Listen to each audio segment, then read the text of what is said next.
Supreme court के verdict में ये भी कहा गया है कि स्पेशल इंटेंसिव रिवीजन एक door to door physical verification of documents है। ये एक सिस्टमिक क्लीन अप है और रिगरस डॉक्यूमेंट स्क्रूटनी इसमें होगी। एंड मोर ओवर यहाँ पे जो डॉक्यूमेंट्स वेरीफाई होंगे that proves identity, residency, citizenship. लेकिन अगर किसी के डॉक्यूमेंट्स अवेलेबल नहीं होंगे तो that person can be deleted from the electoral rolls. यहाँ पे supreme court election commission of India का स्पेशल इंटेंसिव रिवीजन को वैलिडेशन देता है।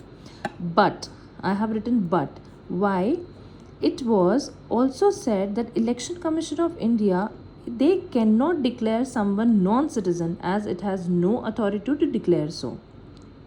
अगर कोई व्यक्ति अपने डॉक्यूमेंट्स पेश नहीं कर पाता, वो इलेक्टोरल रोल से वो डिलीट करने का हकदार इलेक्शन कमीशन ऑफ इंडिया है। लेकिन वो पर्सन इंडियन सिटीजन है या नहीं, that can not be decided by election commission of India. The final decision to do so is with Ministry of Home Affairs and that is also under Citizen Act 1955। ये आप लोगों ने पहले पढ़ ही रखा होगा। Ministry of Home Affairs के पास में ये अथॉरिटी है, that is the competent authority। Now the directions that were given by Supreme Court to Election Commission of India were, पहले तो सुप्रीम कोर्ट ने इलेक्शन कमीशन ऑफ इंडिया को ये बोला कि जितने भी नाम्स आपके द्वारा काटे गए हैं इस स्पेशल इंटेंसिव रिविजन में, उनके नाम सबमिट करें या फिर रेफ़र करें within 4 weeks to the concerned competent authority. किस बेसिस पे डिलीट हुए हैं उसके साथ ही ये पूरी लिस्ट आप उनको रेफ़र कर दें।